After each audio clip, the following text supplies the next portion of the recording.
In this brief video, we will go over how to crimp a ITA signal contact.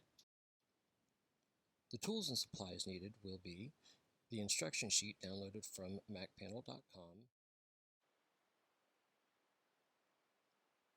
contact sub-assembly, wire strippers, crimper, and positioner. Please refer to your instruction sheet for all cable lengths, measurements, and tolerances. Also, from the Contact Crimp Information table, use the Crimp tool and Positioner set listed.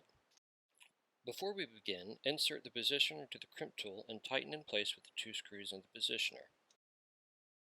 Step 1. Strip wire to dimensions in Contact Crimp Information table using a ruler along with a wire stripper, as shown. Step 2. Turn the selector knob on crimp tool to suit the size wire being crimped. Step 3. Insert contact into positioner and squeeze handle slowly to grip and hold contact in place. Step 4. Insert stripped end of wire into contact and squeeze handle of crimp tool slowly.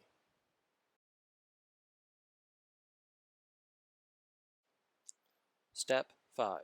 Inspect crimped assembly for extruding strands of wire to prevent shorts and also check for retention by a pull and return test.